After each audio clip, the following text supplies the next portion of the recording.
Hi everyone, welcome back. So in this video we're going to talk about function scope. If the word scope doesn't sound familiar to you or you're not sure what that means, I do recommend going back and looking at a previous video related to variable scope. That will help clarify that. But we're going to extend that concept further and think about scope in the context of functions.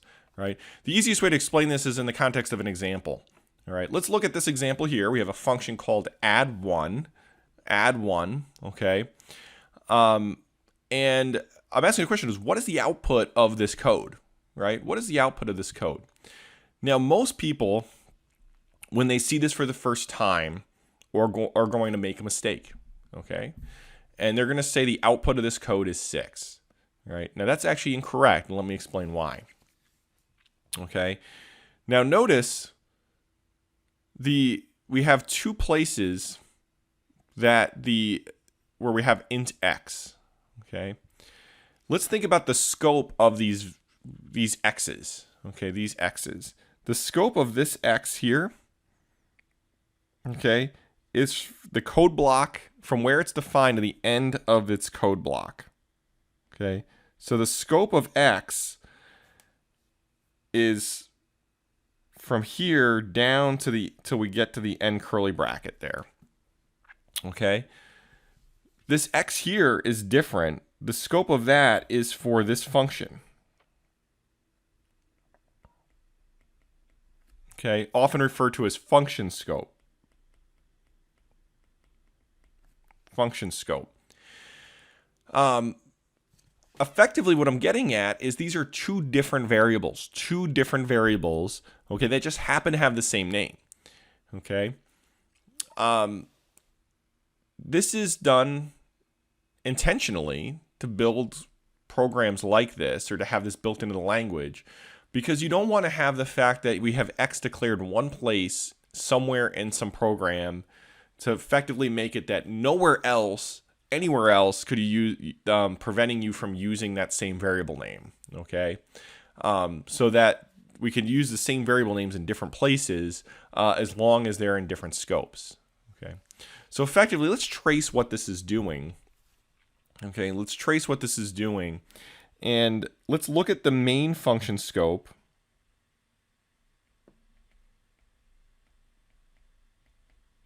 Okay, and in the main function scope, we have variable x. Okay, and we initialize that to 5, right? Remember, we're entering here to start our program. So we're running that first. Okay. And when we call add1, right, when we call add1 down here, what that does is we're going to then go and run the add1 function. And in the add1 scope,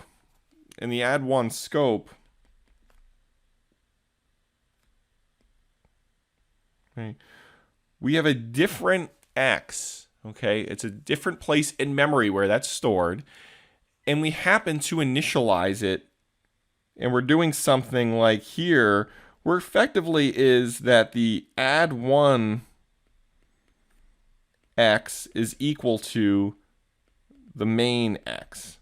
Okay, all right, we're setting that x equal to the other one. Okay, so they have the same value. They have the same name, but they're different places in memory. They're different x's. Okay. Now here, right, when we get to the add1 in the body of it, in the implementation, we say x equals x plus 1.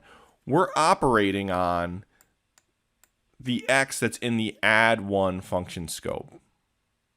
Okay, so when we do that, when we hit this line, we're incrementing x by 1. We are updating it here to the value 6.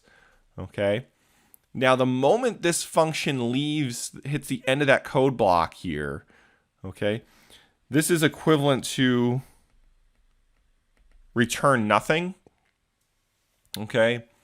One thing that we haven't really talked about yet in these videos is that notice the return type here is void. Okay. Void means it returns nothing. Okay, nothing. It returns nothing. Okay, and we could do return. We could literally write return where there's nothing. Return semicolon. Although it's also implied if you don't put that there.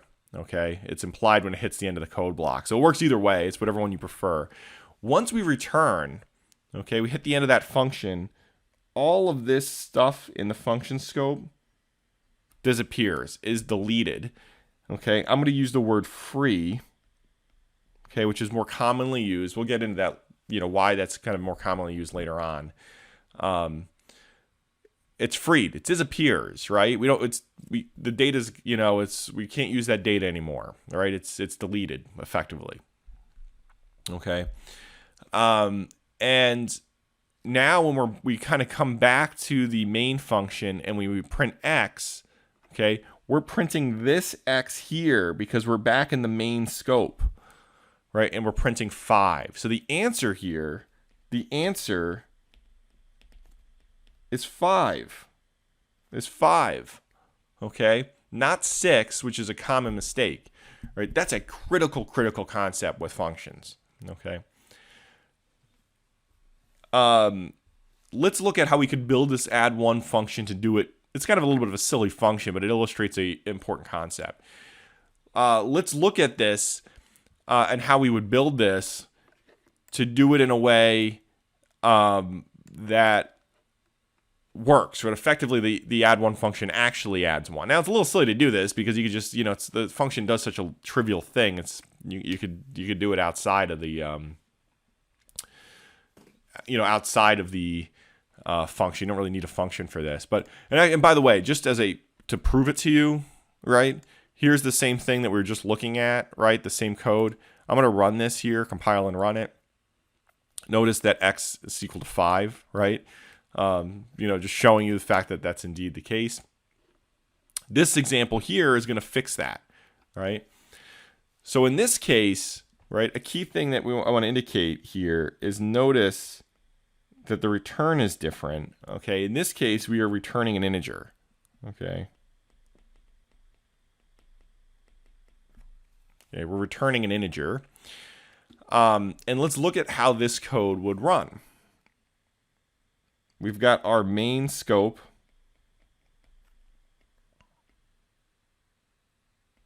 Okay, we have an x here being initialized to 5. Okay. Then when we call the add one function, we're entering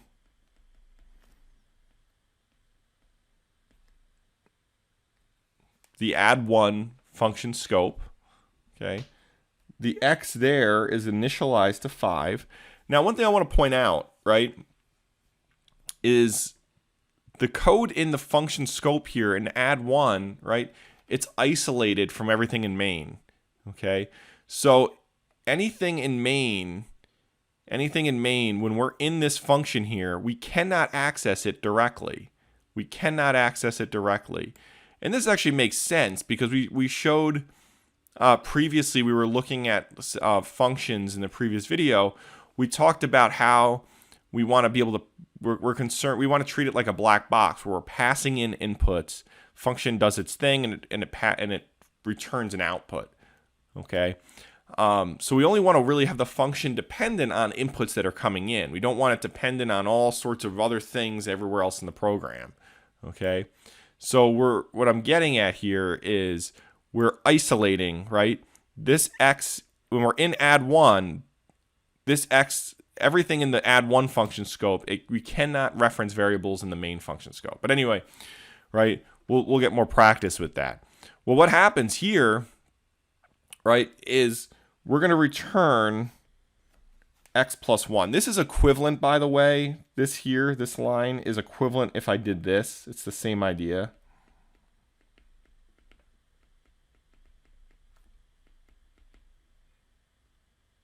Okay.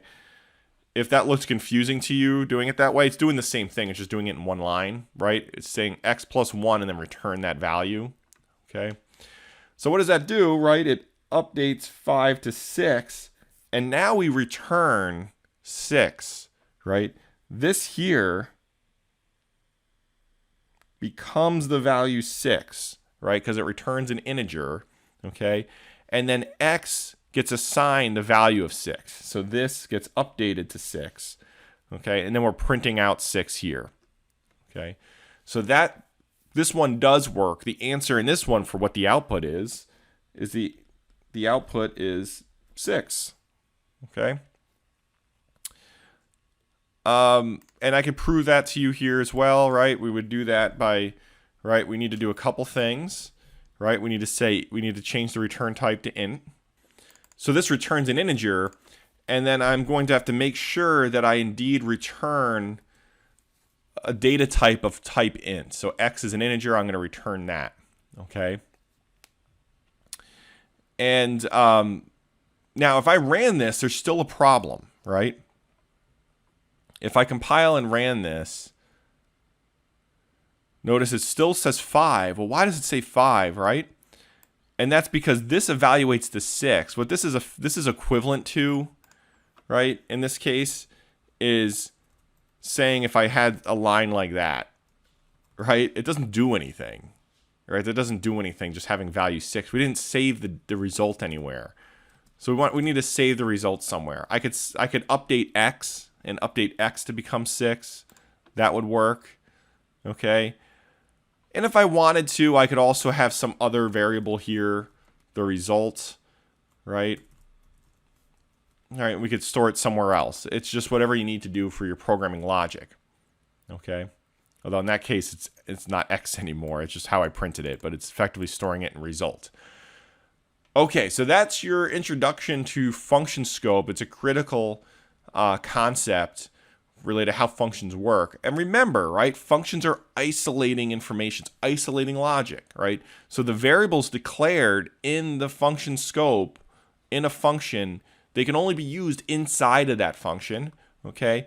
And remember that unless we pass in inputs to the function, right? Unless we pass inputs into the function, we aren't able to use them, right? So we cannot, like if we had something like int y here equals 10, right? I can't use y up here, right? I cannot use y, right? Notice it says unresolved identifier y. Effectively it says I don't know what that y variable is because it's outside that function scope. All right. And we'll get more practice. We're going to do some more examples in some subsequent videos. All right. So thanks for watching, and please rewatch if any of this is confusing. It will definitely help you out later on.